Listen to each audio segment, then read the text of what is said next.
수많은 사람들 앞에서 누군가가 당신의 미래를 망가뜨리는 것을 지켜본 적이 있는가? 그리고 그 순간 그들이 스스로에게 사형 선고를 내렸다는 것을 깨닫게 된 적은? 터미널의 형광등은 머리 위에서 윙윙거렸고 검은 가죽 좌석줄 위로 차가운 그림자를 드리웠다. 김마야는 탑승권을 꽉 쥐고 서 있었다. 낡은 배낭이 어깨를 파고들었고 그녀는 게이트로 다가갔다. 18살의 그녀에게 이 비행은 그녀가 그동안 노력해온 모든 것을 의미했다. 4년간의 끊임없는 공부, 수많은 밤샘, 그리고 그녀의 삶을 바꿀 공학 프로그램, 전액 장학금. 손에 들린 티켓은 단순한 종이가 아니었다. 그것은 가능성이었다. 그녀는 이수진이 다가오는 것을 전혀 눈치채지 못했다. 충돌은 고의적이었다. 김마야는 목소리를 듣기도 전에 날카로운 어깨 부딪힘을 느꼈다. 그 목소리는 꾸며낸 달콤함으로 도끼를 겨우 감추고 있었다. 이수진은 김마야의 옷장 전체보다 비쌀 법한 디자이너 하이힐을 신고 서 있었고 완벽하게 하이라이트된 머리카락은 빛을 받아 반짝였다. 최준영은 그녀 뒤에 서서 다림질된 폴로 셔츠를 입고 있었고 그의 표정은 이미 앞으로 벌어질 일을 정확히 알고 있다는 듯 비웃음으로 일그러져 있었다. 앞 좀 보고 다녀. 이수진이 말했다. 그녀의 눈은 노골적인 경멸을 담아 김마야를 머리부터 발끝까지 훑었다. 그 평가는 몇 초밖에 걸리지 않았지만 영혼처럼 느껴졌고 매 마이크로초마다 김마야의 명백한 실패들을 기록하는 듯했다. 틀린 옷, 틀린 가방, 모든 것이 틀렸다. 김마야는 뒷걸음질 쳤고 심장은 이미 가속하고 있었다. 이수진의 눈에는 폭력이 약속되어 있었는데 주먹을 필요로 하지 않는 종류의 폭력이었다. 죄송합니다. 못 봤어요. 그게 내 문제 아니니. 이수진의 목소리가 높아졌다. 대기실 전체에 울리도록 계산된 소리였다. 너는 아무것도 제대로 못 보는구나. 맞춰볼까? 비행기 처음 타니? 김마야의 목덜미로 열이 올랐다. 주변의 대화들이 멈췄다. 자신들과는 상관없는 구경거리에 감사하는 사람들의 나른한 호기심으로 고개들이 돌아왔다. 김마야는 그들의 시선을 물리적인 접촉처럼 느꼈고 시선 하나하나가 그녀의 가슴에 또 다른 무게를 더했다. 사실은 김마야가 말을 시작했지만 이수진은 대화에 관심이 없었다. 내 티켓 보여줘. 이수진의 손이 튀어나왔다. 손바닥을 위로 한 채 요구하는 자세였다. 그 몸짓 자체가 모욕이었고 이미 자신보다 아래라고 분류한 사람에게서 즉각적인 복종을 기대하는 것이었다. 김마야의 손가락이 탑승권을 꽉 쥐었다. 모든 본능이 거부하고 자리를 뜨고 게이트 직원에게 가라고 소리쳤다. 그러나 그녀는 18살이었고 지쳐 있었으며 수능이 상황을 진정시킬 수 있을 거라고 여전히 믿었다. 그녀는 티켓을 건넸다. 이수진의 눈이 연극적인 놀라움으로 커졌다. 퍼스트 클래스? 내가? 그녀의 목소리에 담긴 불신은 날카롭고 정확한 무기였다. 그녀는 최준영에게 몸을 돌려 재판의 증거물처럼 티켓을 들어 올렸다. 요즘은 아무나 저기 앉게 해주는 거 알아. 다음엔 뭐 닭이라도 비행기에 태우겠어? 최준영의 웃음소리는 너무 크고 너무 열성적이었다. 아마 복권이라도 당첨됐나 보지. 아니면 훔쳤거나. 이수진이 미소를 넓히며 제안했다. 그 비난은 재활용되는 공항 공기 속에 독처럼 퍼져나갔다. 김마야는 몇몇 승객들이 그녀에게서 몸을 기울이는 것을 보았고 그들의 얼굴은 이미 판단으로 굳어져 있었다. 유죄 추정, 그리고 어쩌면 그 이후에도 변함없을지도 모른다. 아무것도 훔치지 않았어요. 김마야의 목소리는 그녀가 원했던 것보다 작게 나왔다. 저건 제 자리예요. 제가 노력해서 얻은 거예요. 노력해서 얻었다고. 이수진이 비웃는 듯한 어조로 되풀이했다. 얘야, 퍼스트 클래스는 노력해서 얻는 게 아니야. 타고나는 거지. 하지만 걱정 마. 네가 정말 있어야 할 곳이 어디인지 내가 가르쳐 줄 테니까.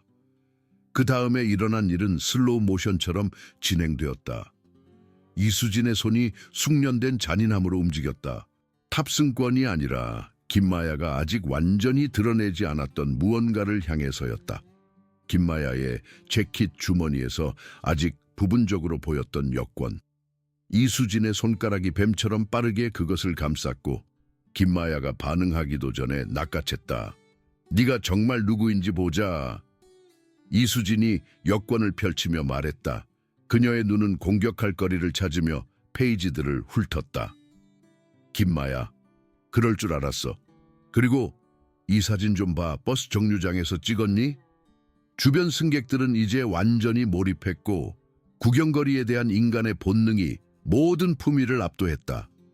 누군가는 실제로 휴대전화를 꺼내 영상을 찍으려고 각도를 잡았다. 김마야는 여권을 향해 손을 뻗었지만 절박함이 그녀의 움직임을 서투르게 만들었다. 돌려줘, 제발. 이수진은 여권을 더 높이 들었다. 마치 놀이터에서 장난감을 훔친 불량배처럼 손이 닿지 않는 곳에 대롱대롱 매달았다. 마법의 단어가 뭐지? 아, 잠깐, 너 같은 애들은 마법의 단어 같은 건 배운 적 없겠구나. 수진아, 그만해. 최준영이 말했다. 하지만 그의 반대는 약했고 진정한 도덕적 반대보다는 자신의 이미지를 유지하는 데 더 관심이 있었다. 비행기, 곧 탑승 시작해. 잠깐만. 이수진이 쏘아붙였다. 그리고 김마야에게 다시 몸을 돌렸다.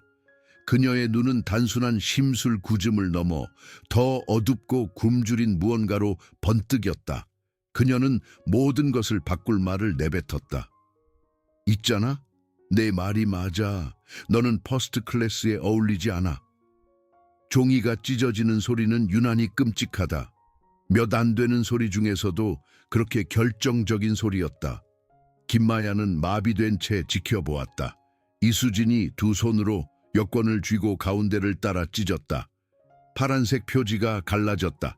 페이지들이 분리되었다. 김마야의 사진, 그녀의 스탬프, 그녀의 신원 모두 반으로 찢어졌다. 어머나, 이수진이 말했다. 조각들이 부러진 날개처럼 바닥으로 흩날리게 두면서 내 작은 모험은 여기서 끝인가 보네. 여권도 없고 비행기도 없고 정말 안 됐네. 군중의 집단적인 숨소리가 들렸다. 이것은 모두가 인지하는 선을 넘은 행동이었다. 심지어 몇 분 전까지 이 광경을 즐기던 사람들조차도 여권을 훼손하는 것은 단지 심술궂은 것을 넘어섰다. 그것은 잠재적으로 범죄였다. 그러나 인식이 곧 행동은 아니었다. 그들은 얼어붙은 차에 서 있었다. 용기 없는 증인들. 그들의 휴대전화는 녹화 중이었지만 그들의 목소리는 침묵했다. 김마야는 무릎을 꿇고 떨리는 손으로 찢어진 조각들을 모았다. 그녀의 시야가 흐려졌다. 터미널이 빙글빙글 돌았다. 이것은 단순한 서류가 아니었다. 이것은 돌아가신 할머니의 축복이었고 신청할 때 엄마의 눈에 담겨있던 자부심이었으며 겨우 감당할 수 있었던 몇 달간의 서류 작업과 수수료였다. 이것은 그녀가 존재한다는 증거였고 국경을 넘어 꿈을 쫓을 권리가 있다는 증거였다. 이수진은 그녀 위에 서 있었고 모든 모공에서 승리감이 뿜어져 나왔다. 모두들 저것 좀 봐. 분수에 맞지 않게 굴면 이렇게 되는 거야.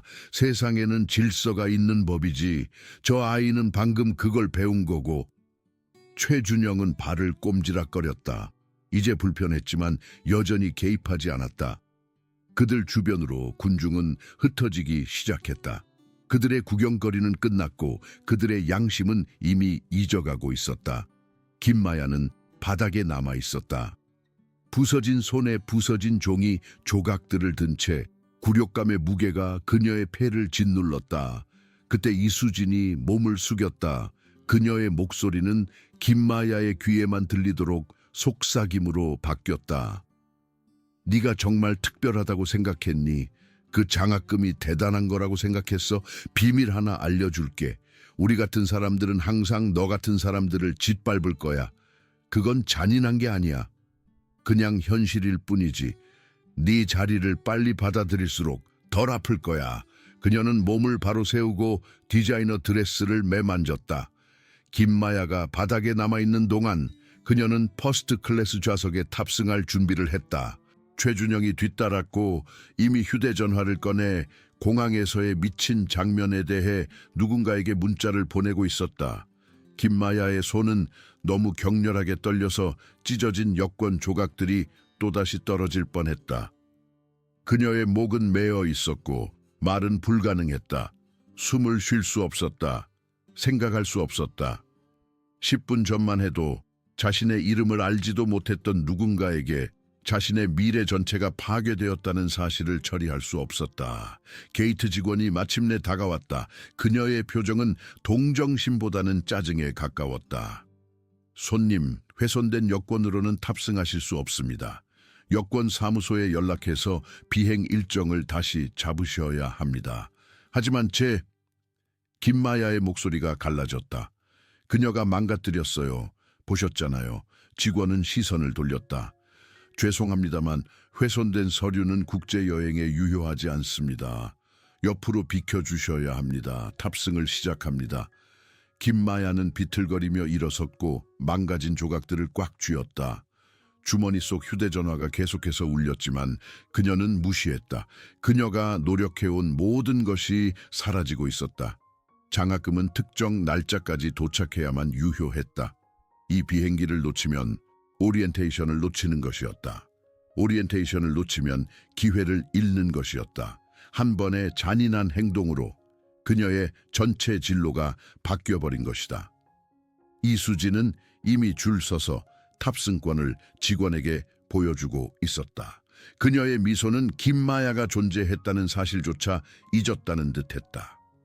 최준영은 그녀 옆에 서서 휴대전화를 스크롤하고 있었다. 둘 다 뒤돌아보지 않았다. 김마야의 시야는 터널처럼 좁아졌다. 가슴은 누군가 콘크리트 블록을 올려놓은 듯했다. 터미널 소음은 백색 소음으로 희미해졌다. 그녀는 수백 명의 군중 속에서 홀로 서서 산산조각난 미래의 조각들을 들고 있었다. 그녀의 휴대전화가 다시 울렸다. 또다시. 감각 없는 손가락으로 그녀는 마침내 휴대전화를 주머니에서 꺼냈다. 금이 간 액정 보호 필름 때문에 문자를 읽기 어려웠지만 이름은 충분히 선명했다. 아빠, 김다니엘. 그 이름은 이 사람들에게 아무 의미가 없었다. 그들은 금융저널을 읽지 않았다. 국제 비즈니스 뉴스를 팔로우하지 않았다. 그들은 아내가 죽은 후 홀로 딸을 키우며 딸이 자신의 유명한 이름과 연결되지 않고 평범한 삶을 살 수 있도록 고집했고 자신의 제국을 딸의 일상생활과 의도적으로 분리하면서 모든 꿈을 지지했던 그 조용한 남자가 수십억을 움직이는 문서에 서명이 등장하는 바로 그 김다니엘이라는 사실을 알지 못했다. 그가 문자를 보냈다. 20분 후 착륙. 게이트에서 너를 놀라게 해줄 생각에 설렌다. 정말 자랑스럽다, 아가야. 김마야는 메시지를 응시했다. 그리고 찢어진 여권을. 그리고 이수진이 직원에게 탑승권을 건네는 뒷모습을. 김마야의 가슴 속에서 무언가가 움직였다. 짓누르던 무게가 변하기 시작했다. 정확히 말하면 분노는 아니었다. 더 차갑고 더 선명하며 더 집중된 무언가로 그녀는 숨을 들이쉬었다. 그리고 또 한 번 그녀의 손이 안정되었다. 신뢰합니다. 그녀가 외쳤다. 그녀의 목소리는 예상치 못한 힘으로 터미널의 주변 소음을 뚫고 지나갔다. 이수진이 돌아섰다. 놀라움이 그녀의 얼굴에 잠시 스쳤다가 다시 경멸로 바뀌었다. 아직도 여기 있어? 지금쯤 화장실에서 울고 있을 줄 알았는데 기회를 주고 싶었어요. 김마야가 의도적인 걸음으로 앞으로 나아가며 말했다. 군중은 갈라졌다. 무언가 변했다는 것을 감지했지만 무엇인지 정확히 알 수는 없었다. 사과하고 이걸 바로잡을 기회를. 이수진이 날카롭고 부서질 듯한 소리로 웃었다. 사과? 너한테? 왜? 소중한 인생 교훈을 가르쳐줘서? 국가문서를 훼손한 것에 대해 김마야가 조용히 말했다. 폭행죄, 차별, 그리고 저희 아버지 변호사들이 추구하기로 결정할 모든 혐의에 대해 네 아버지 이수진의 눈썹이 치켜 올라갔다. 그분이 뭘 할 건데 동네 슈퍼마켓 점장한테 불평이라도 할까. 김마야의 휴대전화가 다시 울렸다. 그녀는 새로운 메시지를 내려다보았다. 수하물 찾는 곳이야. 어디니? 그녀는 고개를 들어 처음으로 이수진의 눈을 똑바로 마주했다. 그의 이름은 김다니엘이에요. 아마 김국제홀딩스에 대해 들어봤을 거예요. 아니면 김캐피탈, 아니면 김항공이요. 이수진의 얼굴에서 핏기가 가시기 시작했다. 거짓말이야. 정말 그럴까요? 김마야의 목소리는 차분하고 거의 부드러웠다. 왜냐하면 약 5분 후에 그가 저 문들을 통해 걸어 들어올 테니까요. 그리고 그가 당신이 그의 딸에게 한 짓을 보면 제가 이걸 보여주면 그녀는 찢어진 여권을 들어 올렸다. 제가 그에게 당신이 저를 어떻게 대했는지, 어떻게 모욕했는지, 그리고 여기 모든 사람들이 어떻게 그냥 지켜만 봤는지 말하면 허세 부리지 마. 최준영이 끼어들었지만 그의 목소리에는 확신이 없었다. 그는 휴대전화를 꺼내 검색 엔진에 무언가를 필사적으로 입력하고 있었다. 그의 얼굴이 창백해졌다. 수진아, 닥쳐, 준영아. 그녀가 쉿소리를 냈지만 그녀의 자신감은 금이 가고 있었고 그 균열 사이로 두려움이 스며들고 있었다. 김마야는 말을 이어갔다. 그녀의 말은 신중하고 의도적이었다. 누군가 그의 가족을 해쳤을 때 저희 아버지가 뭘 하시는지 아세요? 그는 소리 지르지 않아요. 그는 위협하지 않아요. 그는 그저 행동해요. 조용히, 효율적으로, 완벽하게. 게이트 직원의 무정의가 지직거렸다. 긴급하고 혼란스러운 목소리가 들려왔다. 시셀 게이트에 즉시 관리자 필요합니다. 상황 발생했습니다. 김다니엘 씨가 터미널에 계시고 요청하시는 게. 이수진의 다리가 힘을 잃는 듯했다. 그녀는 최준영의 팔을 잡으려 했지만 그는 그녀에게서 멀어졌다. 가라앉는 배에서 도망치는 쥐의 생존 본능으로 자신을 격리시켰다. 몰랐어요. 이수진이 속삭였다. 그녀의 목소리에서는 이전의 도끼가 사라져 있었다. 맹세해요. 당신이 누구인지 몰랐어요. 그럼 그게 더 나은 건가요? 김마야가 물었다. 당신이 무력하다고 생각하는 사람들만 파괴한다는 것이? 당신에게 해를 끼칠 수 있는 사람들에게만 기본적인 인간적 품위를 남겨둔다는 것이. 터미널은 침묵에 잠겼다. 심지어 출발 안내 방송조차 멈춘 듯했다. 이제 모든 시선이 그들에게 집중되었지만 분위기는 완전히 역전되었다. 몇 분 전만 해도 김마야의 굴욕을 수동적인 구경거리로 지켜보던 사람들은 이제 이수진의 무너짐을 경악스러운 흥미로 지켜보고 있었다. 보안 요원 3명이 나타났다. 그들은 목적의식을 가지고 움직였다. 그들 뒤에는 흠잡을 데 없이 잘 재단된 양복을 입은 남자가 성큼성큼 걸어왔다. 은색 머리는 완벽하게 스타일링되어 있었고 그의 표정은 화관감처럼 굳건했다. 김다니엘은 소개가 필요 없는 존재감을 가지고 있었다. 그는 그저 그 공간에 서 있는 것만으로도 분위기를 압도했다. 그의 눈은 즉시 김마야를 찾았다. 화관감 같던 표정이 깨지며 그 아래 용암 같은 무언가가 드러났다. 아가야, 그가 3걸음 만에 그녀에게 다가가며 말했다. 얼굴이 왜 그래? 김마야는 자신이 울고 있었다는 것을 깨닫지 못했다. 아빠, 제가. 그는 그녀의 손에 든 찢어진 여권을 보았다. 그의 표정은 매우 고요해졌다. 누가 이랬니? 질문은 조용했다. 대화하듯이. 어떤 고함보다도 어쩐지 더 무서웠다. 이수진은 작고 목이 막힌 듯한 소리를 냈다. 김다니엘의 시선이 그녀에게로 그리고 최준영에게로 그리고 천천히 증인들의 군중을 가로질러 움직였다. 그의 목소리는 여전히 부드러웠다. 한 번 더 묻겠다. 누가 내 딸의 여권을 훼손했지? 손님, 보안 요원 중 한 명이 말을 시작했다. 저희는 몇몇 증인들이 제가 그랬어요. 이수진의 목소리는 거의 들리지 않았다. 제가 그랬어요. 하지만 몰랐어요. 맹세해요. 저는 그저 뭘 생각했다는 거지? 김다니엘이 물었다. 내 딸이 자신의 성을 광고하지 않고 소박하게 옷을 입고 낡은 배낭을 맨다고 해서 그녀가 모욕당할 자격이 있다고 생각했나? 그녀의 꿈이 당신의 꿈보다 가치가 없다고 생각했나? 죄송합니다. 이수진이 속삭였다. 정말 죄송합니다. 당신은 잡힌 게 미안한 거죠. 김마야가 조용히 말했다. 10분 전에는 웃고 있었잖아요. 김다니엘은 휴대전화를 꺼내 버튼 하나를 눌렀다. 여보세요, 네. 하늘빛 항공의 경영진 사무실과 즉시 연결해 주십시오.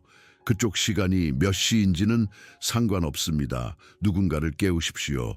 게이트 직원은 실제로 헉소리를 냈다. 최준영은 완전히 창백해졌다. 아빠, 그렇게까지 하실 필요는... 김마야가 말을 시작했다. 그래. 그가 부드럽게 말했다. 그의 손은 그녀의 어깨 위에 있었다. 해야 해. 네가 나를 필요로 해서가 아니야. 하지만 이것은... 그는 찢어진 여권을 가리켰다. 이것은 너보다 더 큰 문제야. 이것은 올바른 옷을 입지 않았거나 올바른 이름을 가지지 않았거나 올바른 억양을 쓰지 않는다는 이유로 중요하지 않게 취급받았던 모든 사람들에 대한 이야기야. 이것은 잔인함이 침묵 속에서 번성하도록 내버려두는 시스템을 바꾸는 것에 대한 이야기라고. 그는 다시 통화로 돌아섰다. 네, 김국제홀딩스의 김다니엘입니다. 저는 지금 당신들의 터미널에 서서 당신들 승객 중 한 명이 내 딸에게 가한 폭행의 여파를 지켜보고 있습니다. 내 변호사들이 1시간 내로 당신들에게 연락하여 법적 조치를 논의할 것이지만 다른 것에 대해 미리 알려드리고 싶었습니다. 그는 잠시 멈췄지만 그의 눈은 이수진의 겁에 질린 얼굴에서 떠나지 않았다. 즉시 효력을 발생하여 김국제홀딩스는 당신들의 항공사와의 기업 계약을 철회할 것입니다. 이는 연간 3억 달러 상당의 비즈니스 여행 규모입니다. 우리는 또한 우리의 파트너사와 계열사들에게도 동일한 조치를 권고할 것입니다. 그것은 당신들이 다른 곳에서 찾아야 할 10억 달러 정도의 추가 수익이 될 것이라고 생각합니다. 게이트 직원은 실제로 휘청거리며 몸을 지탱하기 위해 카운터를 잡았다. 김다니엘은 말을 이어갔다. 그의 목소리는 결코 높아지지 않았다. 또한 나는 당신들 회사의 승객 차별 정책과 명백한 괴롭힘 및 재산 훼손 사례에 대한 직원들의 개입 실패에 대해 전면적인 조사를 승인합니다. 우리가 또 무엇을 찾을 수 있을지 지켜보겠습니다. 손님, 게이트 관리자가 나타났다. 필사적인 무전 호출에 의해 소환된 듯했다. 손님, 제발 저희가 좀 논의할 수 있다면. 논의할 것은 없습니다. 김다니엘이 말했다. 내 딸은 경찰에 신고할 것입니다. 훼손된 여권 때문에 그녀는 오늘 비행기를 탈 수 없고 이는 장학금 오리엔테이션을 놓칠 수도 있다는 의미입니다. 만약 그렇게 된다면 당신들 항공사는 막대할 것이라고 장담하는 손해배상에 대한 책임을 지게 될 것입니다. 그는 김마야에게 몸을 돌렸다. 그의 표정은 부드러워졌다. 가자, 아가야. 새 여권 만들러 가자. 아는 사람들이 있어. 내일 비행기에 태워줄게. 약속한다. 김마야는 이수진을 뒤돌아보았다.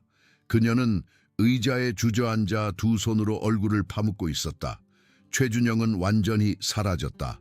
군중 속으로 증발해버린 것이다. 그녀의 굴욕 동안 침묵했던 증인들은 이제 다급하게 속삭이고 있었고 일부는 이미 휴대전화로 이야기를 퍼뜨리고 있었다. 아빠, 김마야가 조용히 말했다. 그녀는 어떻게 해요? 김다니엘의 턱이 굳어졌다. 그녀는 뭘? 어려요. 어리석고 잔인하지만 그녀의 삶을 망치는 것이 제 삶을 고치지는 못할 거예요. 그녀는 내 삶을 망치려 했어. 알아요. 김마야는 찢어진 여권 조각들을 꽉 쥐었다. 하지만 저는 그녀가 아니에요. 저는 그보다 나은 사람이에요. 아버지와 딸은 한동안 침묵 속에 서 있었다. 마침내 김다니엘이 천천히 고개를 끄덕였다. 너는 나보다 더 나은 사람이야, 아가야. 항상 그랬지. 그는 이수진에게 몸을 돌렸다. 그녀는 충혈된 눈으로 고개를 들었다. 들었겠지. 내 딸의 자비가 내가 고소를 진행하지 않는 유일한 이유다. 하지만 이것만은 알아둬. 이제 내 이름을 안다. 만약 네가 다시는 누구든 이렇게 대한다는 소식을 듣거나 내게서 잔인함의 속삭임이라도 포착된다면 아무것도 나를 막을 수 없을 거야. 이해하겠나? 이수진은 필사적으로 고개를 끄덕였다. 말을 할 수 없었다. 좋아. 김다니엘의 손은 김마야의 어깨에 안정적이고 따뜻하게 머물렀다. 이제 집에 가자. 급행으로 여권을 만들고 미래를 따라잡아야지. 그들이 걸어가는 동안 김마야는 뒤에서 이수진의 흐느끼는 소리를 들었다. 그녀는 뒤돌아보지 않았다. 찢어진 여권 조각들은 여전히 그녀의 손에 있었지만 어쩐지 이제는 더 가볍게 느껴졌다. 무가치한 것이 아니었다. 증거였다. 그녀를 부수기 위해 만들어진 무언가에서 그녀가 살아남았다는 증거. 터미널은 천천히 평소의 리듬을 되찾았다. 비행기 탑승, 승객들의 분주함. 세상은 계속 돌아갔다. 그러나 무언가가 변했고 보이지 않는 어떤 선이 다시 그어졌다. 그들이 출구에 도착했을 때 김마야가 마침내 입을 열었다. 아빠, 어떻게 딱 그때 오실 줄 아셨어요? 김다니엘이 미소 지었다. 도착한 이후 처음으로 그의 표정에 진정한 온기가 돌았다. 몰랐어. 너를 놀라게 해주고 싶었지. 하지만 어쩌면 더 큰 무언가가 네가 나를 필요로 한다는 것을 알았던 것 같구나. 아니면 네가 나를 전혀 필요로 하지 않았을지도 모르고 아마 너는 충분히 잘 처리하고 있었을 거야. 김마야는 그것에 대해 생각했다. 그가 도착하기 전의 순간, 그녀가 자신의 목소리를 찾았던 때, 떨면서도 일어섰던 때, 이수진에게 사과할 기회를 주었던 때, 그래야만 해서가 아니라 자신이 선택했기 때문에. 어쩌면요. 그녀가 부드럽게 동의했다. 그들은 밝은 아침 햇살 속으로 나아갔다. 형광등 빛의 터미널과 그곳에 남겨진 속삭임들을 뒤로 한 채 내일은 새로운 서류를 제출하고 새로운 비행기를 타고 새로운 싸움에 직면해야 할 것이다. 하지만 오늘 밤은 그저 아버지와 딸이 함께 걷는 시간이었다. 여권이나 퍼스트 클래스 좌석, 디자이너 옷으로 가치가 측정되는 것이 아님을 상기하며 가치는 잔인함이 당신을 짓밟으려 할 때에 그럼에도 불구하고 일어설 힘을 찾는 순간에 측정되는 것이다.